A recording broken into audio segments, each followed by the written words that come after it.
This is Josh with Impact Strength and Performance. Today we're going to talk about one of my favorite warm-up tools, a band.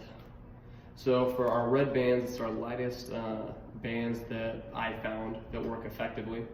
And we're going to show you one of the tools I do with all my clients. I call it the 3-for-1. So what we start out with is we do a band pull apart, we do a band dislocator, and then we do a band fly. And I'm going to show you all three of them.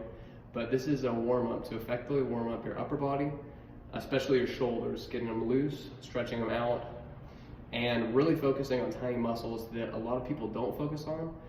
And because they don't focus on the tiny muscles end up messing them up in the long term, because when they're doing heavier lifts, using their bigger muscles like their delts, their chest, their back, they're working these bigger muscles, but they have imbalances because their tiny muscles aren't developed along with the big muscles. So the tiny muscles fail and it causes injury. So this is some injury prevention and really practical tools for just getting stronger and getting a little bit more flexible. So our first one, we take the band, we put it right in front of us, we put our palms up, and we put our arms straight in front of us. And what we're gonna do is we're gonna take this, and we're not gonna put it straight in front of us, we're gonna put it about 45 degrees above our head, okay? We're gonna grip it with two hands, and we're gonna pull it all the way to our chest. Hold it there just for a second. I'm doing a little exaggerated now. All the way back out, so kind of slow and controlled, because we wanna work the muscles. We don't want to just bounce through it. Slow and controlled. Normally I do 10 of these, so I say the 3-for-1. We normally do 10 of these. These are called pull aparts. Stop counting, so I'll do 4 more. 2, 3, 4. Then we go to our second exercise. We go same shoulder width apart. Not shoulder width apart, but we do about the same hand length as the pull aparts. You can feel this one out depending on how flexible you are. If you're less flexible, you want your hands out farther. If you're more flexible and can do it, get your hands in closer. But what I want you to do is put your palms down, hands straight, and what you need to really watch is your elbows are locked in the whole time. Because if your elbows aren't locked in, it's gonna really not be effective. So put them right in front of you. Take this straight in front of you, put it over your head, arms straight, pull it right back behind you, touch your butt, go back around, right back in front of you, and that's one. So these are dislocators. They dislocate a lot of your shoulder with your rotator cuff and provide a lot of flexibility for this movement over your head and behind your back. The more you work with this, the more flexible you become, and it really prevents a lot of injury. So we do 10 of these. Probably not going to do 10 for the sake of time on the video. You're going to keep them slow and controlled, nice and even.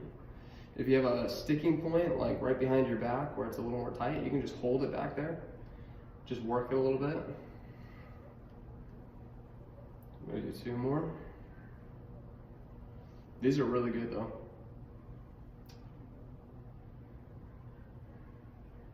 One more.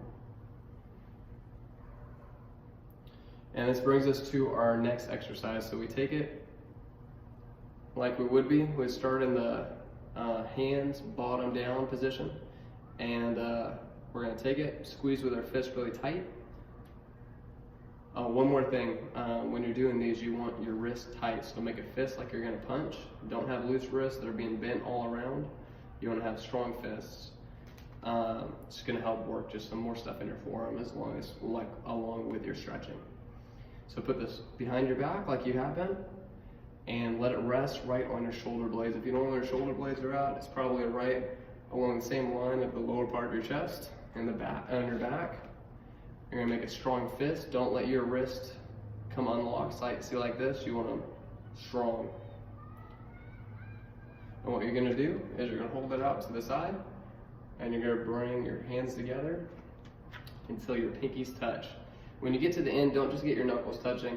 Bring your palms down a little bit and touch your pinkies. We do 10 of these.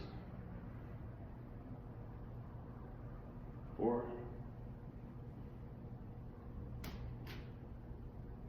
Sometimes that band likes to move around a little bit. Just keep it locked down on your shoulder blades. If it keeps rolling, bring it down a little lower until it sets comfortably. 2 more.